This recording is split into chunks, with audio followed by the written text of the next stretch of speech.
to Your Health in Your Hands, Africa's #1 health TV show. My name is Dr. David Ajibade with the Brain and Body Foundation. Thank you for joining us today. Now, as you know, our goal has always been, I think it's about 3 years now, it has always been to provide the average non-medical Nigerian with the knowledge, the understanding, the insights, the health tips, the tools they need to lead a healthy life, whether it's taking control of when maybe they have a chronic condition, they're working with their doctor, what they need to do to be able to ensure maximum benefits from their interaction with their doctor. Or maybe they just want to maintain their health. Or maybe they're trying to recover quickly for an injury or a disease. There are things that you should be doing for yourself that will increase the likelihood of your enjoying a healthy life, not just for you, but also for your family, your kids, whomever, your students, the people you work with. Now, it is not possible for you to lead a healthy life on your own if the environment, and when I say the environment, I'm speaking specifically about the public, what the government, the role the government has to play. It is not possible for you to lead a healthy lifestyle without the cooperation, the active oversight of the government over these key things, these public health matters. And that's why we have had the head of NAFDAC come and talk. We've also had the head of the NCDC come and talk. We've even had the Minister of Health himself come and talk to educate people about what we're doing. Because think about it, if your water is not sanitized, if the water is not healthy, it's going to probably kill a lot of people through disease and infection. We're looking at COVID-19 now.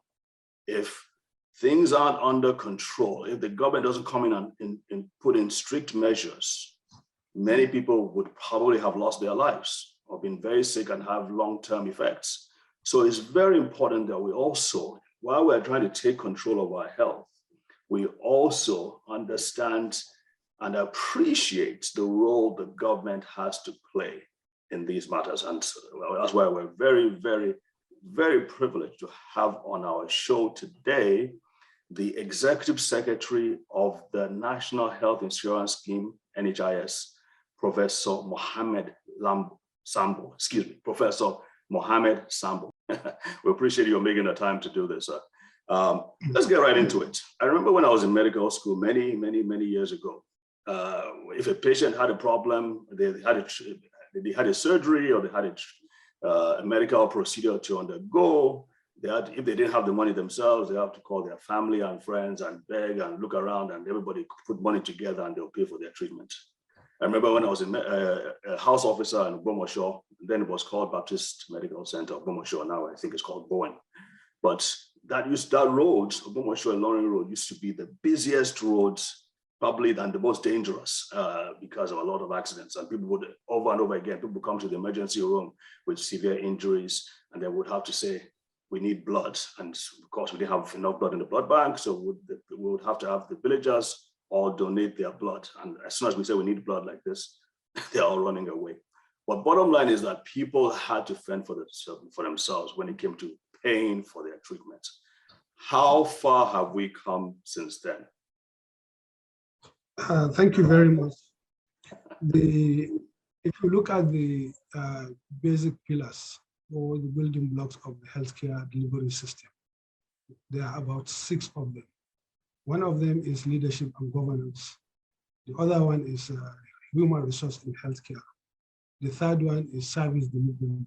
The fourth one is the healthcare financing. The fifth one is supply of commodities and drugs. Then the last one, which is not the least, is the healthcare financing. So understanding these building blocks of the healthcare delivery system will enable people and groups to understand how the healthcare system works. Looking at the 6 building blocks, it is therefore important to recognize the role of healthcare financing in the healthcare delivery system. And that is why healthcare financing has become a major public health concern now. If you take Nigeria as a test case, you realize that the population of Nigeria is on the increase, and it's not is not commensurate with the rate at which resources of the country, especially financial resources, is increasing. So there is a mismatch between the population growth and the resources. So now, because of the inability of individual and family to muster resources for the healthcare delivery system, and they have to cope with that problem.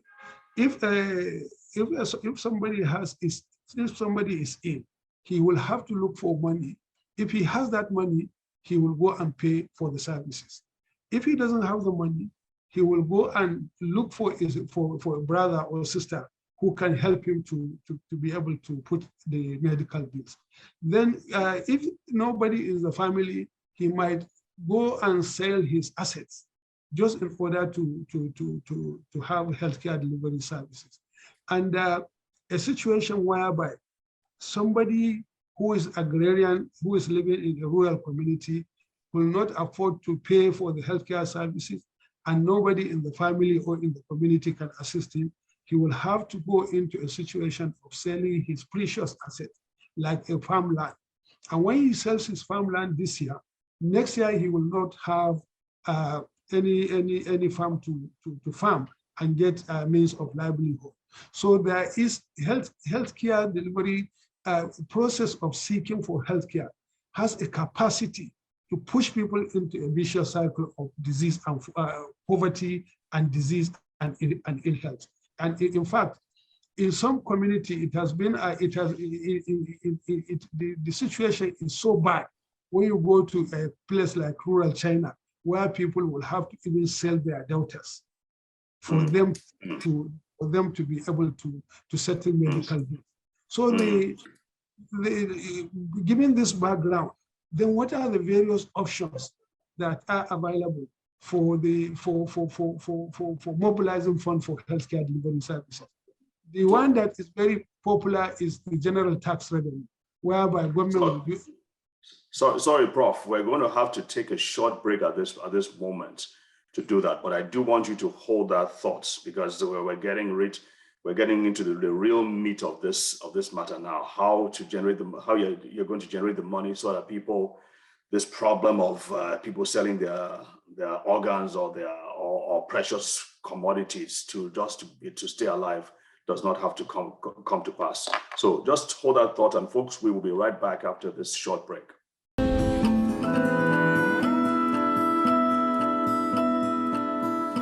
Welcome back, folks. We are here with Professor Mohammed Sambo, who is the Executive Secretary of the NHIS.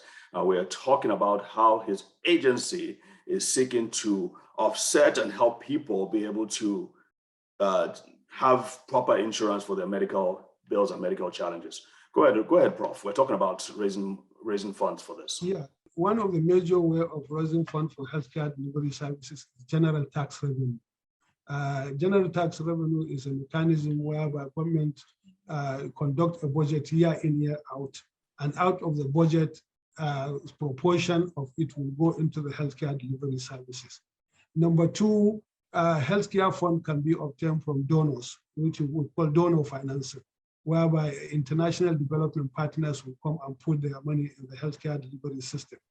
Number three, health resources can be generated from health insurance. And that's exactly what my agency does. And when you take the health insurance system, it has been adjudged as one of the most progressive healthcare financing arrangement, because it has what is called a capacity to engender proportionate equity. It has a capacity to engender progressive equity. Progressive equity is, to what extent do we contribute for the healthcare, whereby we contribute to healthcare based on our capacity to pay, and we earn the same package of care. I see. Let me expatiate it. For example, in health insurance, there is what is called pooling of resources and pooling of risk. By pooling of resources, somebody as a director will pay proportionate amount of his salary into the health insurance pool. and a messenger will also pay proportionate amount of his salary. For example, if a director's salary is 100,000, he will pay, say, 5% of 100%. How much would that be? 5,000 into the insurance fund. Then a messenger who earns 10,000 naira, what is his proportion of 5%? Is 500 naira. So you see, the messenger pays less, and the director pays more. And if you look at the epidemiology and the distribution of diseases in human population, you see that the poor people are more prone to healthcare challenges. So that poor person, because you have pulled the risk, you have also pulled the resources in one basket. The money will now be taken and pay for the healthcare for the poor. So it has this progressive equity, despite the fact that you pay less, but you benefit from the funding the more. That is health insurance. That's appealing feature. That's appealing feature of health. If I may jump in here, Prof. So you've just described it very well. Now, the listeners and our viewers might be wondering, okay, how much, what proportion of people, first of all, have access to what you've just described? Is this just for governments, big government and businesses, or is the average, like you mentioned, the agrarian person, does they have access to it? Who has access to what you've just described now? This is a very good question. There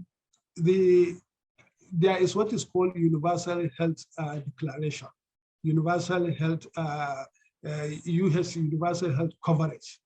This is a target of a global community under Sustainable Development Goals agenda, whereby everybody, the international community, has agreed that they are in the spirit of social justice.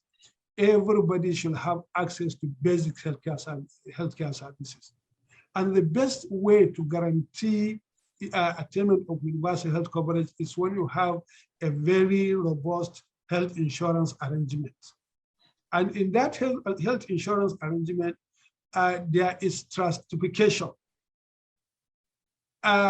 Stratification in the sense that you now take people that are gainfully employed, either in a formal arrangement or in a private sector arrangement, and they have a consistent salary flow. And you take proportion of their earnings, just as I described earlier, and you put it into the basket. Then you have people that are self-employed, who are not working for anybody, but they are working for themselves, and they are earning good amount of money, self-employed. They have capacity to pay into that health insurance fund. Then you have the third category of people who cannot afford at all to pay for the healthcare delivery services because of the level of poverty. That is to say, these people are living below poverty line. They are trying to grapple on how to even get 3 square meals. Those people are categorized as vulnerable, and those people cannot be able to pay for their healthcare services.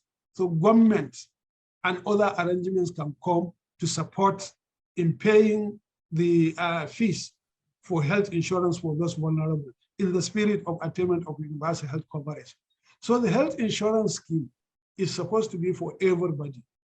For those who have capacity to pay, and for those, then they pay them for themselves. For those who have no capacity to pay, then the country should make a subsidy arrangement and subsidize for their payment. And it is a pro-poor program whereby poor will benefit. Instead of doing a budget and the budget is taken to where you will not know, you can now aggregate that money and say that I am going to pay for health insurance for the people who are poor, and they can access healthcare delivery services, basic healthcare delivery services anywhere, anytime. Do we have any number in terms of percentage-wise of how many people have percentage-wise, how many people currently have access to this scheme? Yeah, in giving absolute number, you have to consider the nature of political arrangement of Nigeria, because health is said to be in concurrent legislative list, whereby federal government has its own arrangement, and state have their own arrangement.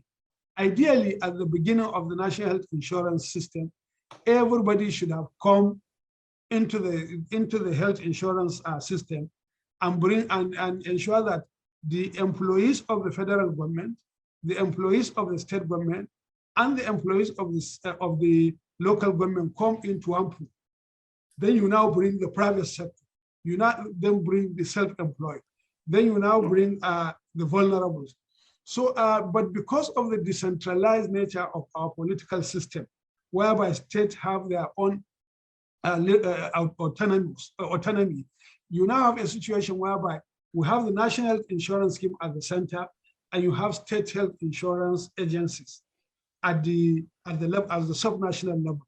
So for you to get a real accurate data, you need to aggregate the totality of the efforts that is being done at the national level, as well as the ones that are being at sub-national level to come up with a figure. But however, I want to tell you that the coverage of health with respect to the health insurance is still very low, because the state are just coming into it. Even the state, they do not come on their own volition, but they have to rely on the subsidy program, which is a federal government program, that we call Basic Healthcare Provision Fund. It is a proportion of consolidated revenue fund of the federal government that is dedicated to the vulnerables, which I have explained, to ensure that vulnerables are enrolled and covered. But the mechanism of action of that program is that the money comes from the federal government. It is dedicated to the state. It is pushed to the state government, the state health insurance agencies. They do the enrollment of the vulnerable, and they pay for their services. So most of the states in Nigeria did not start the implementation of the real formal sector social health insurance program, but this vulnerable program. But the kind of advocacy we are doing to them, you cannot run health insurance program with only vulnerable program. You need to have a very credible formal sector program, and the vulnerable program will be a complementation. Fantastic. Yeah. So that's one of the challenges. So the data collection. I think in the last segment, we want to talk about some of the other challenges you are seeing and how hopefully we're going to overcome them in the next years, in the coming years. So at this point, we're going to have to take a quick break, folks, and don't go away. We'll be right back with the prof.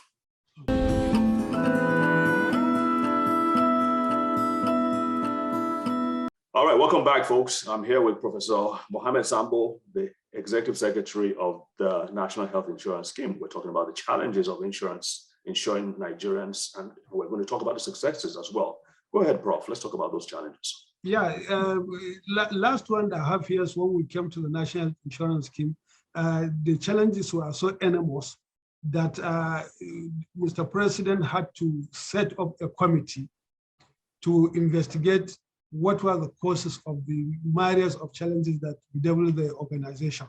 And as a result of that, the board of the governing council was dissolved, and the appointment of the chief executive officer was terminated. Then we were appointed to come and undertake reform. And when we came, we analyzed what are the challenges, and we compared the challenges we have analyzed with the one that the Presidential Independent Fact-Finding Committee has done.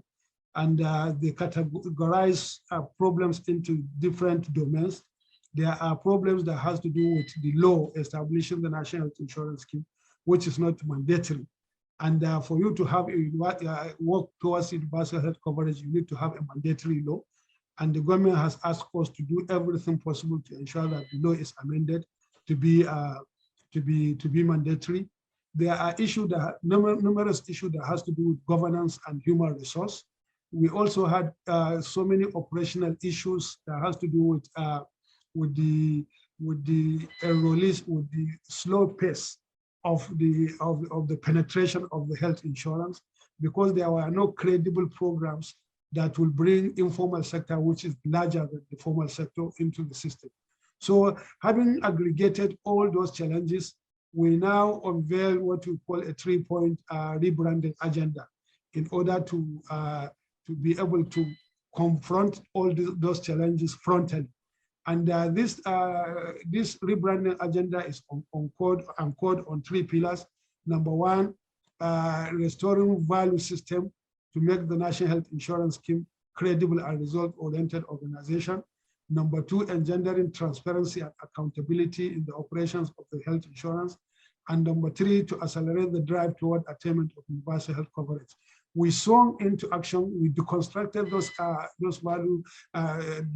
3 pillars into elements. And part of the elements is that in number 1, how do we make NHIS to be a stable organization so that all the challenges that has confronted the organization will disappear into a thin air? And we have worked assiduously in collaboration with some organizational consultants, and the organization is now adjusted to be one of the most stable organizations in Nigeria, which was hitherto not. Then with the restoration of peace and tranquility within the organization, we began to reach out to the stakeholders to restore the confidence of stakeholders, and we began to put a mechanism in place to ensure that NHIS work with evidence. We also unveil different strategy to ensure penetration of information education and communication to our team enrollees. We also unveil so many far-reaching programs like the 10-year strategic plan. For the 20 years of existence of the National Health Insurance Scheme, it had no strategic plan. So for the first time, we developed a 10-year strategic plan, and we are following the implementation of this plan systematically.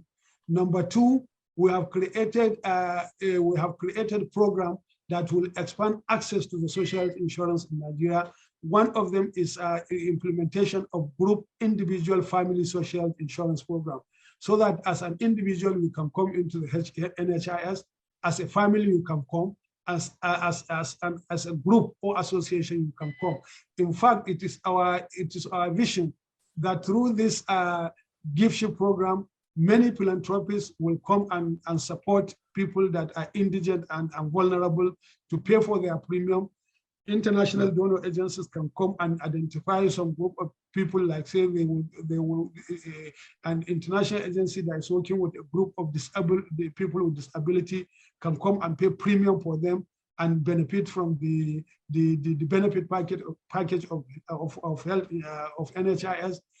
This program will also avail even our kith and kin in diaspora to key into the health insurance program in Nigeria and develop capacity to pay for their brothers and sisters that are still onshore, so that they will also have access to the healthcare delivery system.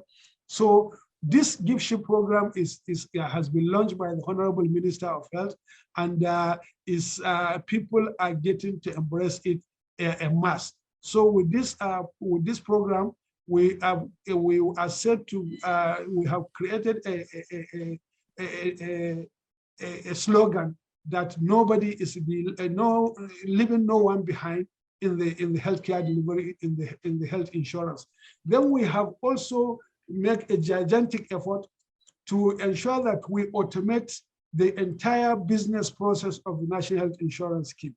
When we came in, the system was operating manually, surprisingly, in the 21st century.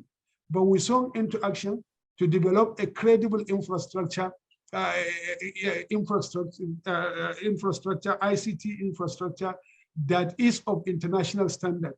It is our hope that the infrastructure that we develop will have an opportunity to do what we call interoperability, a handshake with all the stakeholders, the health maintenance organizations, the healthcare providers, the state health insurance agencies. So all the issue that has to do with data aggregation, that has to do with business process in terms of accountability and transparency, in terms of payment of modules, in terms of accreditation of healthcare facilities, in terms of grievances redress and complaints and redress, all can be done within the framework of the digital transformation we have put in place. Wow.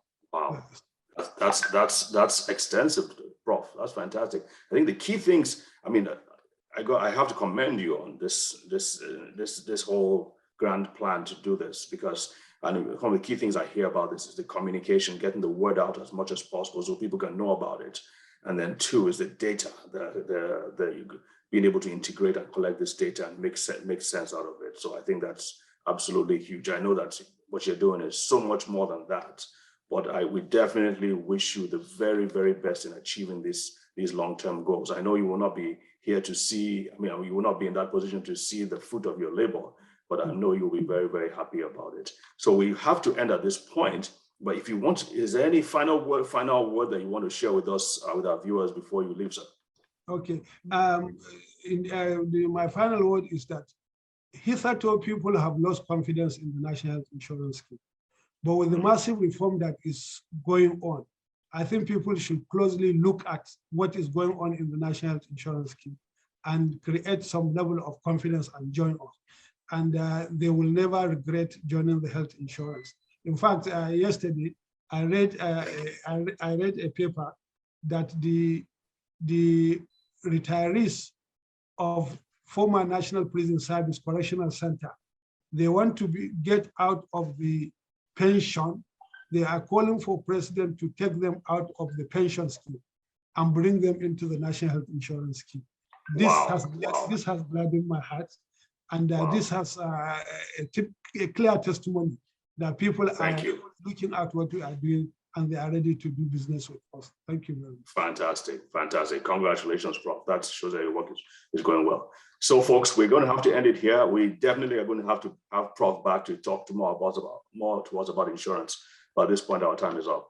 Thank you for joining us, Prof. And thank you, viewers, for joining us on this program. We shall see you again next week. God bless. Take care.